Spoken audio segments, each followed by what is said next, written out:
The first question that I ask, that I will be asking everyone that I do this with, what is your earliest history? Uh, like, what's the earliest memory you have of being psyched about history?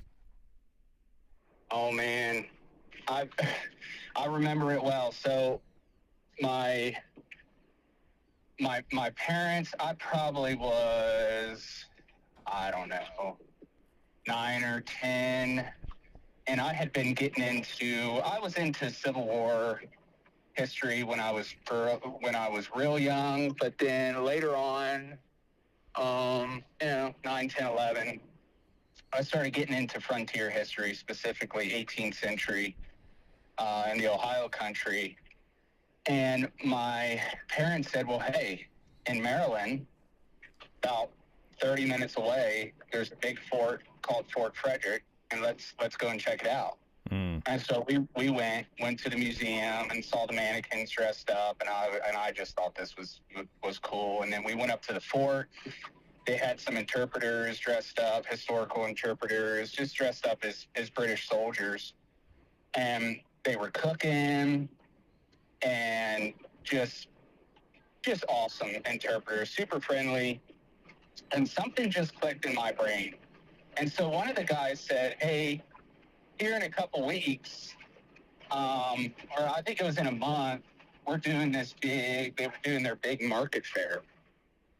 And he said, there's going to be hundreds of reenactors here. Mm. So I went home and I started getting into that early American history. And right about that time is when the Captives documentary came out. Oh, right. And I can remember that's it was on the History Channel, and back when the History Channel was doing cool stuff. Yeah. And I can remember seeing all those guys doing native, like Doran and Jarrett was on there, and Jamie Panisi, Jim Hart, like all these just top notch. And I can remember sitting there as a little kid watching these guys, especially in the opening scene. I think it's when they're taking Mary Rowlandson. Yeah. And there's this scene of all these guys walking across the screen, and I was just blown away. And I thought, I want to do that. That is the coolest thing. And so I had a friend. She's like, I've got a couple deerskin hides, and I sewed up some leggings, I think, with my mom's knitting yarn. Right on. And I had a flannel check shirt that kind of looked, I don't know, it looked old timey. And I tied a pink, I had this like neon pink headscarf tied around my head. And so I went to the market fair just feeling like I was on top of the world. Oh, yeah. And so as we were walking in with my parents, I look back behind me, and here comes the Brevicks, Pete and Kathy and Sean and Josh, walking from the parking lot, and they're all painted up, and I couldn't even. It was so weird. It was like I was starstruck, and I'm seeing these guys in real life that I had just seen on Captives, and I think I asked them some of the dumbest questions, and I took a picture with them somewhere. But I think that's what really, that's a very vivid memory on when I started to get really excited about 18th century material culture, especially native material culture, and just how to go about it and how to do a really good job. And shortly thereafter, I unfortunately met Kobuck. Oh, dear. And he gave me Well, the book Skuwa, which I had no idea about adoption in yeah. Native society. And I read Skuwa, and I was like, oh man, I can do this. Like, Yeah. this kid was captured 45 minutes from where I grew up. Yeah. So, and still to this day, I don't know, maybe in a geeky way, I feel like James Smith sometimes. Yeah. Well, But uh, yeah, it's kind of wild that those those documentaries. I mean, you and I've talked about this a lot. That the documentaries, kind of shaped our imagination and our kind of what we, it just it fueled the fire. Absolutely. And what's crazy is like you watching the Captives documentary. Here's all these people that eventually would become your lifelong friends. Yeah. Which is kind of wild to think about too. So you meet Kobuk, which is its own, has its own danger. Yeah. Yeah, meeting Kobuk, I can remember because he was working I think he was working at Old Bedford Village at the time, and I walk in, Yeah. and I think I had a cocked hat on, I had my face painted, and just starting to look at early images, Ben West stuff, and I walk in, and he comes running out, and he's like, "Hey, what are you doing?" And I'll never forget my first encounter with Nathan and him just being the most genuine, most kind. And he's like, "Hey, I'll be right back. I'm going to go to the house." And he brings out like a breech clout. He brought out this shot pouch, and he gave me something. He gave me something else. I can't remember. And he's like, "Here, take this. And a lot of people have done that in the living history world. Just so kind." And Kobuk said after our first meeting, he said, every time you read a book, I'll give you something. And so every time I'd see him in the spring, usually at the Fort Frederick Market Fair, I'd say, "Hey, I read 3 books," and he'd give me something or 3 things, or just, I don't know. Oh, I yeah. love Kobuk. Oh yeah. I mean, I still do to this day. we give him a lot. We give him a lot of grief, but he, Yeah. you and I have a similar story. I also met Kobuk. Now I grew up in the reenacting, kind of scene, but honestly, Yeah. like we didn't really start going to 18th century events until probably right around the time that, like, I think you were just before me because you're a couple years older than me. Yeah. I also met Kobuk at Bedford Village, and I don't remember him giving me anything, which I'm upset about. But but he grabbed me. It was sort of like, here's this kid wandering around, and I was stoked on everything, and he was like, "Hey," like I remember like specifically like him walking to my parents' sutlery because they had a sutlery, and him coming over and like saying, "Hey, we're gonna steal your son," and my dad was like, "Yeah, fine," like take him. Yeah. And I remember we sat in the little office of the Bedford like site and rolled cartridges. He like put me to work like rolling cartridges. That's awesome. And then he was like, "Hey, do you want to be captured in the like little battle tomorrow?" And I was like, Oh, wow. yes."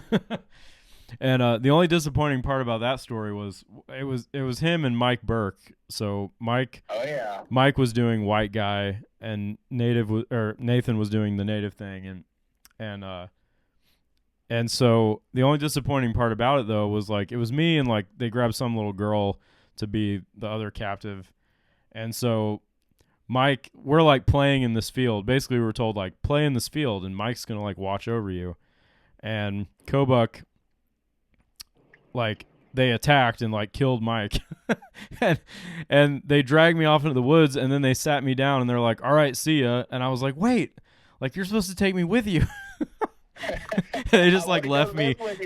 They just left me standing in the woods. Oh my gosh, that's funny. That's funny. Another just thing, because I was thinking about this morning, and another really vivid memory. So I went to the market fair, met the Brevicks, shortly thereafter met Kobuk, and couldn't go to that event that you were at because of a family vacation. But then in August, because I think that event was maybe in July, if I remember correctly. I remember it being like kind of summary. Yeah. Yeah. And then in August, I found out about, I think through Nathan, he said, hey, man, you need to come to Bushy Run this year. You just need to come. And so I went, and I can remember because they used to do, I don't know what they do now, but they used to, you'd walk down this forest trail and the battle would be happening off over here, if Yeah. I remember correctly. And I remember walking down there, and I was just with the public. I was dressed up, and I can remember Nathan, and then this guy, he used to do a native portrayal. His name's Jonathan Failer, and they're leaned up against this huge, I think it's a big oak tree, and they're all painted up. And it was as if we were not there. They weren't looking at us, and they were looking off at the British Highlanders. And Kobuk had this River King whistle, and he's blowing in that whistle. And Jonathan he was just, I thought his portrayal was always top notch. All those guys were just top notch. And I'm sitting there looking at this, and I'm just thinking, oh man, how cool. How cool Yeah. is this? Oh yeah. You know, just to experience this, and still to this day, I have those moments of, man, how cool is this that my eyes get to see this happening? And Yeah. it's just those little moments that take you back, which is why I do it. Yeah. Yeah. So you so you got in with like a really, right out of the gate, you're in with a really great crowd. Yeah, Really, I mean, really, those folks in terms of native portrayals, and also, I mean, just portrayals in general. I mean, you're immediately in with like the people in my mind. Like this is like the top of the yeah, game. for sure. And so when did you start really becoming kind of incorporated into when did you feel like you were, all right, like this is what I do now, and this is my like group of people, and when did you really start going out to a lot of events? Well, I just kind of forced myself on them. I didn't really give them an opportunity because I just knew in my mind what I was looking at was quality. Yeah. And I would go to events and just be hungry for learning new things, learning more about native material culture, and and just kind of finding the guys that I thought were just good teachers, and through I would say though, but I would say meeting Nathan, and he just how welcoming he was to me, and he would just tell me about events, because this is before Facebook.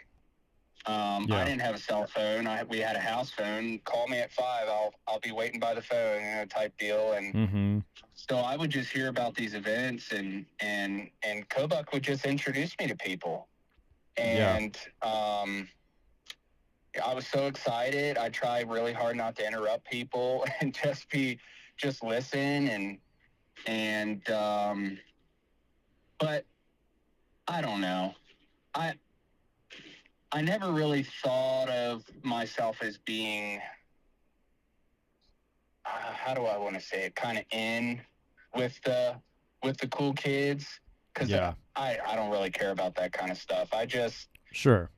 just how you develop any friendship is really how I would put it with the friends I made when reenacting back then, and even today. Yeah. Yeah. Well, Um, eh, so and I mean, you were kind of hanging out with like Augusta County militia yeah, later on, but yep, you were in Captain Bull's war party I was. for a while. What I don't know how many people, I mean, we know about this stuff, but I don't know how many people really know like what Captain Bull's war party was or did, or who, if you can, like who were the main people involved with that, and what was their kind of goal as a group?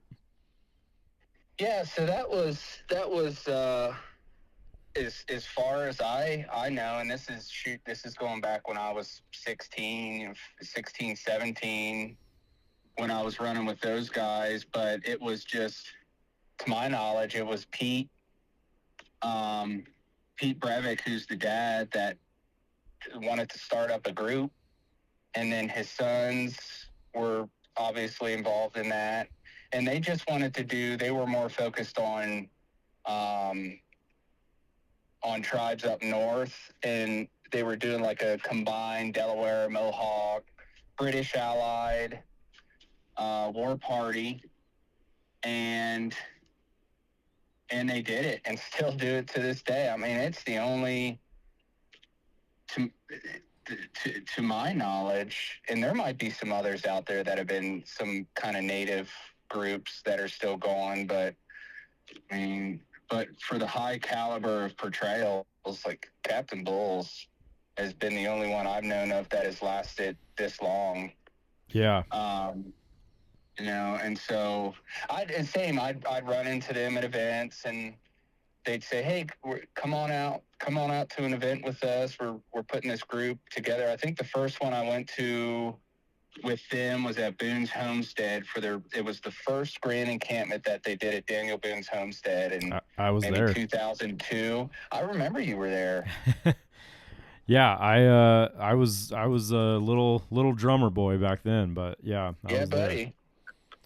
Yeah, buddy. So I was, super long-legged, short torso, just awkward kid running around in a breechcloth all painted up, and just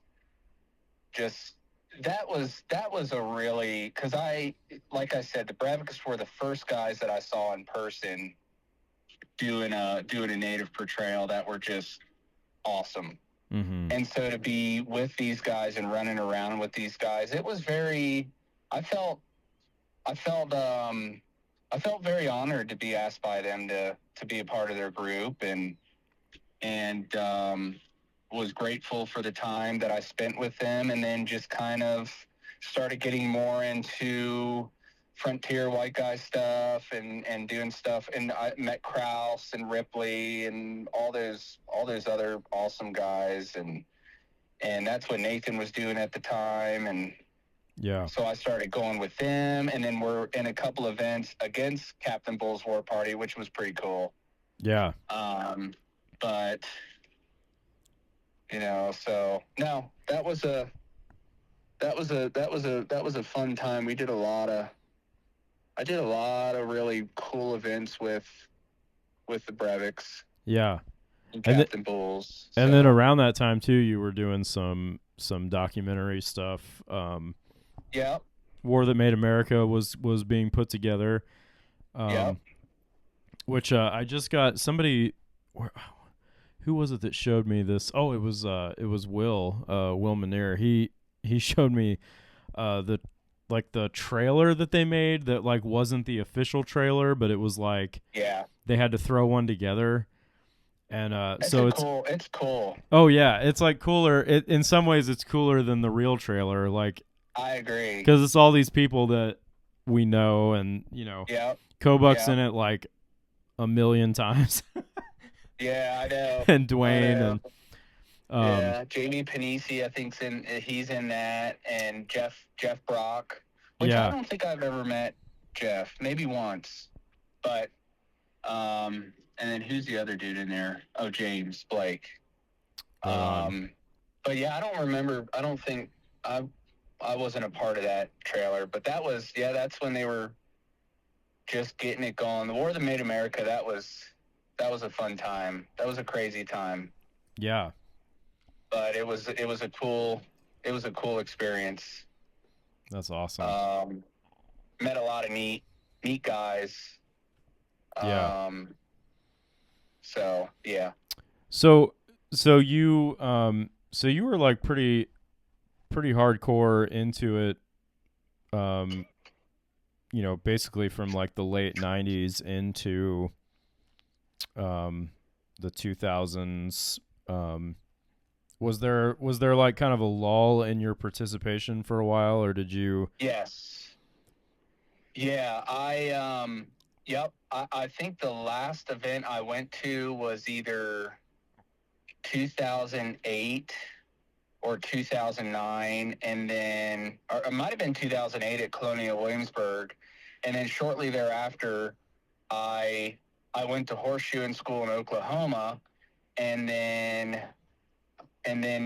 just really wanted to move out west and get the experience of working on a ranch, like a real, not a dude ranch or anything like that, like a real deal working ranch, not Yellowstone or anything like that, but just the real deal.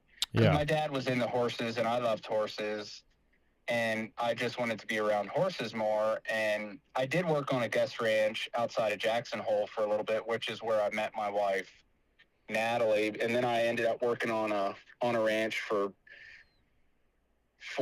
almost 8 years, and then we had Royce. And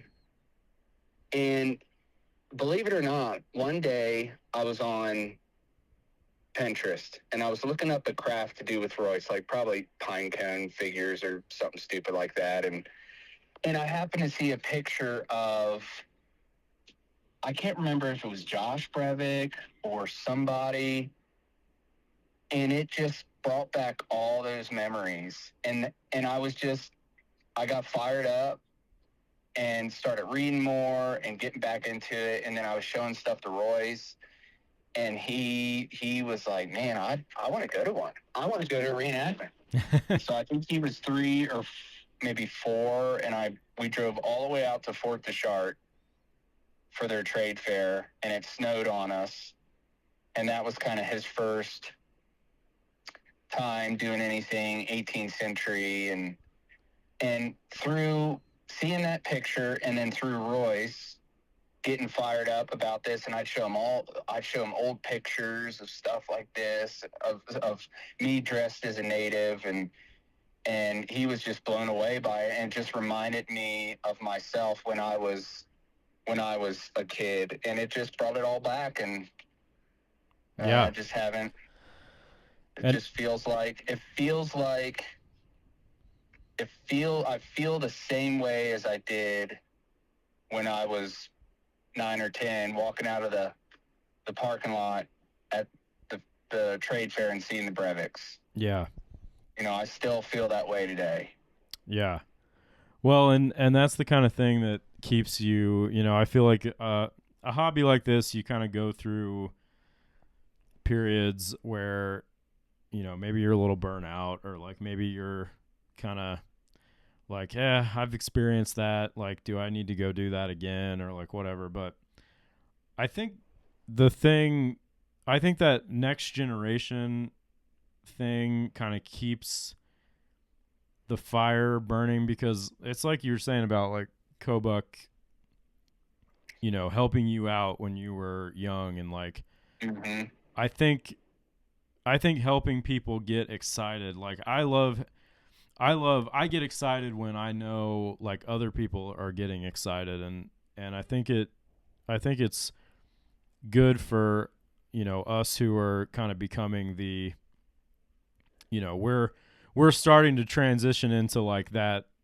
we're the old guys stage, and there's a whole group of young people that are just coming up to where now it's like they're getting excited. I mean, we just did the immersion event, and there was guys in their early 20s at that event that are like getting excited about history, and I think remembering what it's like to feel that way can stave off a certain amount of burnout,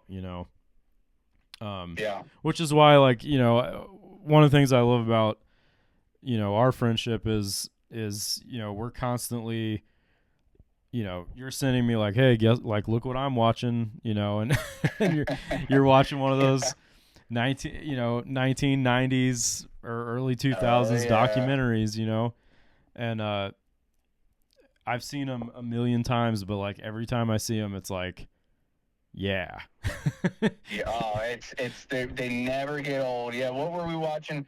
I was watching Tecumseh on the Legends of the Old Northwest, Yeah. and I think I sent a little clip to you, and you were watching, I think, Pontiac with old Ken Hamilton. Yep. Yeah.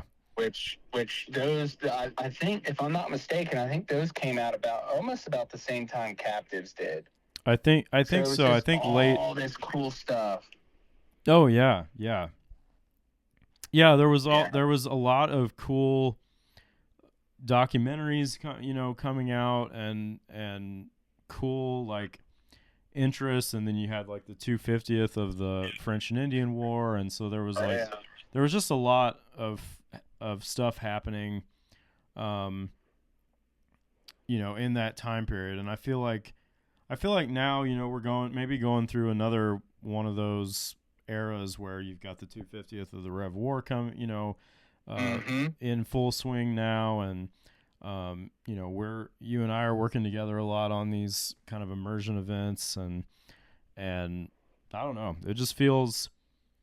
I feel like we're kind of having our time, right now. Yes. Like we're in the midst of it, and I keep thinking like enjoy every single one of these moments, because like Yeah. eventually we're gonna be on the rock. We're eventually we're gonna be sitting in the rocking chair on the front porch of the cabin at Martin's or whatever, and we're gonna be talking Yeah. about all these things, and hopefully we'll have a group of young guys who were sitting there as wide-eyed as we were when we were just starting out, and hopefully they'll carry it on.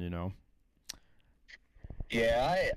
I'm with you, Jake. I love seeing young guys getting into this, and I like Will. He's a little bit younger than us, quite a bit younger than us, and I'm so proud of him and his dedication. And I mean, there's so many other guys and it makes me really happy. I don't know if there's some guys that are older and they see these young guys coming up and they feel almost kind of threatened by that. Maybe they think, well, I used to be that way and I'm not anymore, and they just don't know how to handle it. But man, it makes me so happy. And shoot, I'll be out there, somebody be pushing me around in a wheelchair, and I'll be shooting my Fowler from my wheelchair. You know, it's just cool. I love it. and Heck yeah. and I'm trying to get some guys into it around where I live. I had one buddy, my buddy Mark, Yeah. and he lives about 20 minutes down the road, and he works a lot. Um, but I need to try to get him coming with me more, and I just love it. You'll hear people say the old days are dead and they're done and gone, but shoot, to me it feels like it feels like the old days to me. And Oh these yeah. immersion events these immersion events are great, and it just, because there used to be quite a bit of them, like Mm-hmm. with Captain Bulls and the Augusta County Militia. Like there used to be quite a few of them throughout the summer and the fall that we would go to. And it's awesome that we're trying to get something going, and they're Yeah. awesome experiences. Like this past one that we had at your parents' place, I think I shared this story with you, but so we were portraying a war party in the area for anyone who doesn't know what we were doing, and close to the settlements. Yeah. And we're waking up. It's real, just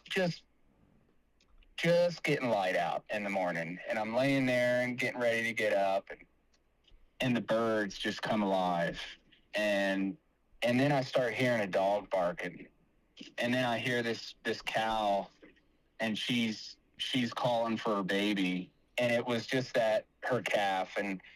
And I'm laying there and I'm thinking, wow, this feels so real right now. I mean, this just all these noises, and then not long after that, we start hearing your axes going, and I looked over at the guys, and I just was. I think I said something like, "This is why we do this. Like, this is this is why we do this, for Yeah. these little these just quick experiences that takes you back. And that was probably, that was the highlight, one Yeah. of the many highlights. But Oh yeah. Well, and I think those experiences, you can read as much as you want to, and you can read accounts, and you can use your imagination, and you can kind of think like, okay, but obviously there we have it's limited what we can actually experience that they experience, but yeah, you can have those moments where it really makes you feel an appreciation for what people went through and what they experienced just by hearing sounds that they heard, just by putting yourself in situations that they had to go through. And I think immersion events are the best way to kind of get that taste, when you're at yeah. an event that isn't for the public, and it's for the reenactors. um yeah, it's cool stuff. And I'm glad I love hearing that, that our hard work in kind of getting these things together like pays off in those moments. It does. Yeah, yeah. It does. Yeah. Well, I think that's a pretty good. I think that's pretty good. I guess the thing I would ask, the final some final thoughts. I have two questions. The first question is, of all the things you've experienced in reenacting, tell me like one of the coolest moments, just off the top of your head. Dang, man, my hands got sweaty on that one. One of the coolest moments, probably meeting you, Jake. Oh well. I mean, no, that's a given, but I wanted something people wouldn't think of, Yeah. No. Man, I have so many. I probably, I don't know if it was pretty cool after the fact. So I might have shared this story with you. We were I think I was with Captain Bulls, and Boone's Homestead was doing some Rev War event. And there were these guys, militia, Continental, I can't remember what they were portraying. And they were held up in one of the homes there on the site. I think it was the Stone House. I don't know. I haven't been there in years. So anyways, my friend Ryan Gross and I were all painted up, and we're shooting at this house, and we just have this really strong desire to jump through the window and just grab some people and tie them up and take them prisoner. And so we're running up to this house, and we're standing on either side of the window, and Ryan comes out from the side of from the wall to jump in, and this guy just puts his Brown Bess musket out and just shoots him right in the face, like point blank. Dang. And yeah, it sucked at the time, but it was one of those crazy moments. And of course, I'm helping Ryan, and he's kind of, it dazed him, and he's laying there on the ground, just smoking like a chimney. And I'm slapping him on his face, and he gets up, and I'm like, Ryan, are you all right? He's like, dude, that was freaking awesome. And I said, yeah, let's get out of here. But so just so many, just the stuff that we put ourselves through and then think, man, that was awesome. Those, and like, sneaking up on guys, like getting behind on their flank and just coming all the way around behind them. And not battle stuff, just sometimes just going down to a creek with a couple guys, and you're going down there to wash your paint off, and you got a couple guys sitting on rocks smoking their pipes, and a couple guys washing up, and I don't, those times in the evening, there's so many. I mean, I have Yeah. so many. I should probably write all these things down, but, Oh, sure. Yeah. Heck and yeah. then meeting Jared McKenzie, he was a cool dude. That Oh, was, yeah. that was, I need to I'll do. never, Go ahead. I'll never forget the first time meeting him. But anyways, What? Yeah. What was your I need to do. I need to do kind of like I've thought about this because there's those in this hobby that have passed on yeah, who I can't interview and nobody can talk to anymore, but I would love yeah, to I'd love to do like maybe some episodes of this series, however long this thing goes, of maybe like a composite of like different people talking about um uh those that have passed on. So maybe I'll just ask you while we're here, and then sure, I can clip this out and put it in that. Maybe I'll yeah, ask yeah, everybody. So Jared was a long time native reenactor who kind of maybe more than anybody that I've heard of really kind of immersed himself not just in the material culture and the portrayal, but in the culture um, itself. And yeah. what were your experiences, kind of meeting and Um, knowing Jared? and so I would say I didn't know Jarrett really well. Not like George Sluter was good friends with him, Kraus. I didn't hang out with him as much as those guys. But the first time I met him, I'll just share this quick story. First time I met him, I was fired up about doing native stuff, and it was for it was a filming that we were doing. I was somewhere in Ohio. Kraus knows the name of it. I can't remember. And Jarrett was there. And just like all the other guys I had met, Kobach, just there's some people you get around that are genuine Mm-hmm. and just so kind. And he walked over to me and just saying how much he loved my portrayal and asking me how old I was. I think I was 15 at the time. That's also the filming where some dude he coated his moccasins, and I think it was like petroleum jelly and red ochre. And so we could track because there was snow on the ground, so we always knew where this guy was walking. But anyways, That's funny. I think Jared had he had a big old bone through his nose, and of course I walked over to him and said something stupid like, is that real?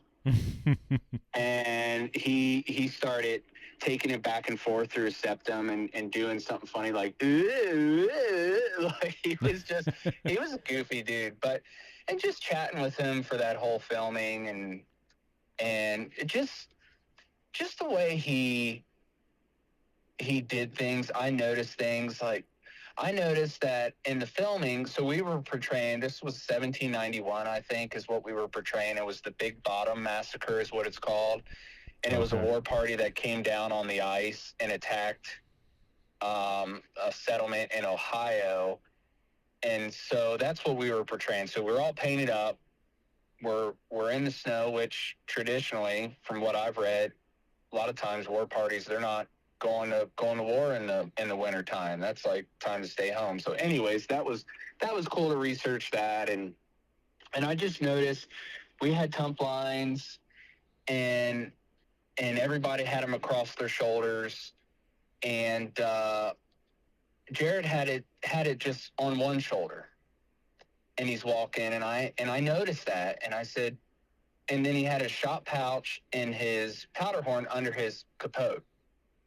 Mm. And I said, "Hey man, why do you have your capote over your shot pouch and your powder horn and your tump lines on your shoulder?" He's like, "Cause I got to be ready to throw this stuff off to if we get in a battle." And Mm. that was that stuff that it was just Yeah.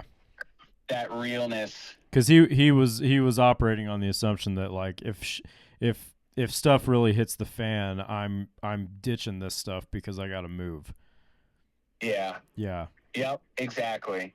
Exactly. So it was just that cool moment of, and just a couple times I was around Jared, it's just real. Yeah. Felt like it was just a real. But anyways, that's my experience with them. Yeah.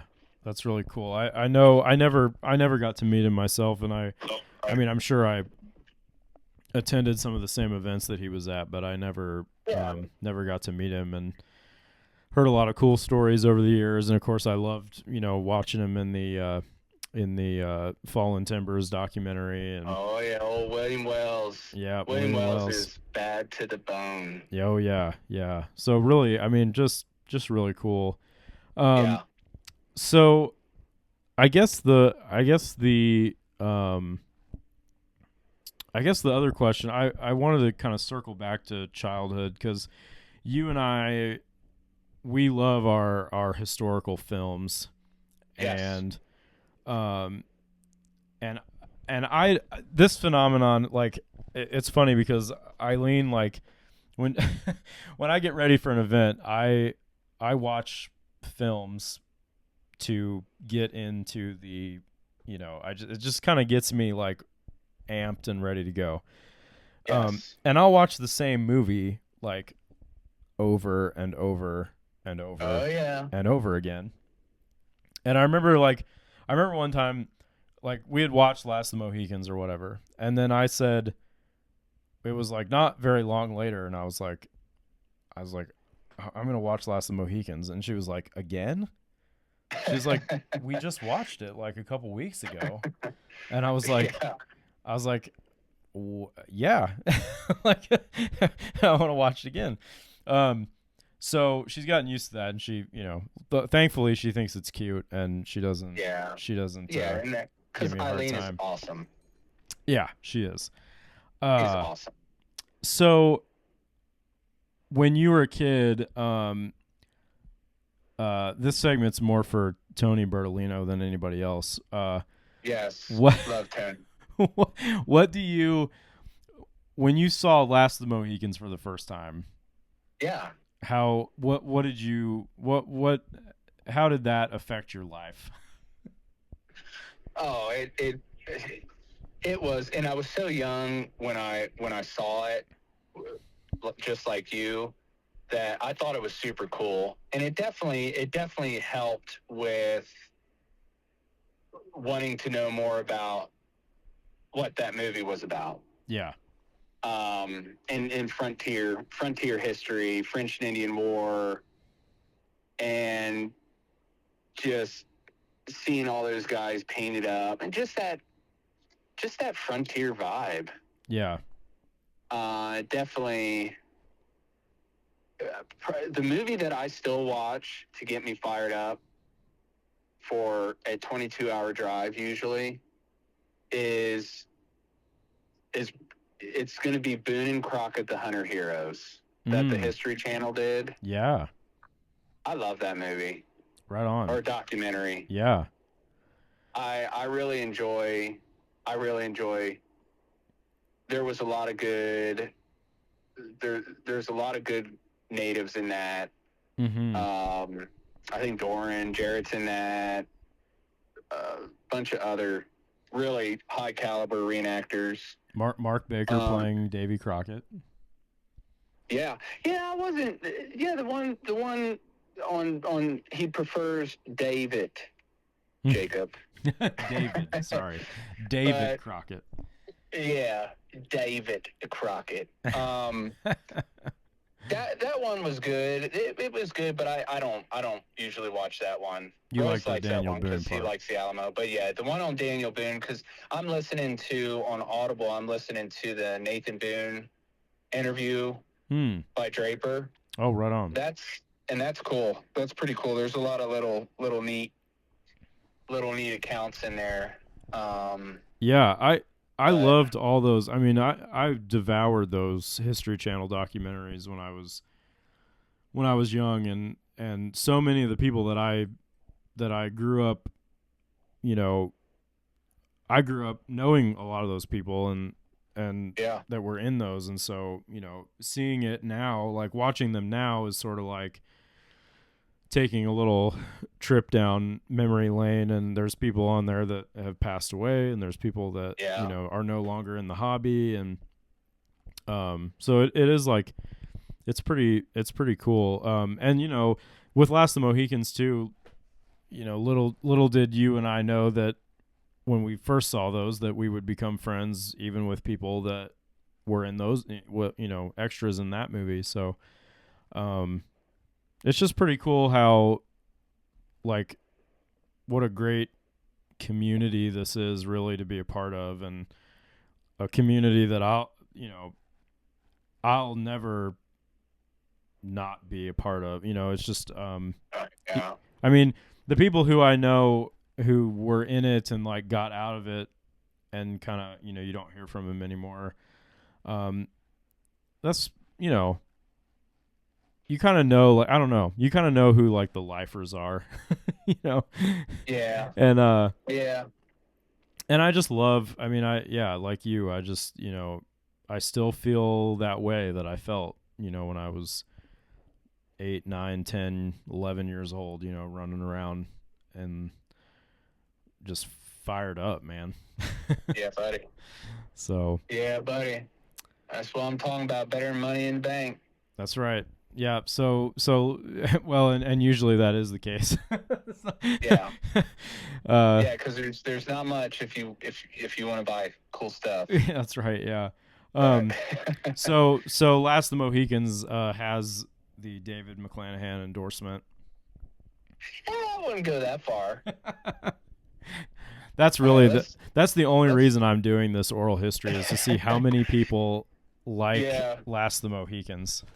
I like Last Mohicans. I don't care what anybody says. So the director's cut's really cool. There's this scene where just before Magua is talking to Montcalm in his marquee, Yeah. and just before the scene, there's a scene they cut out where it's this, I don't know, Huron dude, and they do a face shot of him, and he's got all these facial tattoos. Right. Yeah. You know what I'm talking about? Yeah. I love that scene. Right on. Yeah. That scene is so cool, and he looks so cool. I think he's got big old crosses hanging down from it. I think they might even have put those prosthetic cut ear rims on him. Yeah. And little things like that are cool. But, you know, shooting 2 flintlocks from your hip and having some accuracy with that. I mean, you know, it's a Hollywood movie, but I think there's some cool stuff. I think there's some cool stuff in there. No, I think the thing that I try to, like, I mean, you know, obviously this isn't actually about Last of the Mohicans. It's about our experiences, but since we're on the topic, yeah, I think what I love about that movie is you know, it was kind of the first movie of its kind of that time period, to really, you know, really try to present that world in a more, you know, in a more accurate way, if you will. You know, I mean, it's a movie, but man, some of the images in that movie and some of the imagery and the scenes, you know, it's just like, man, it's just good. But anyway, enough about it's cool. And my wife, she grew up not far from where they filmed that, but Last of the Mohicans, and it's with so many movies. There's certain movies that just give you, they're just nostalgic. Yeah.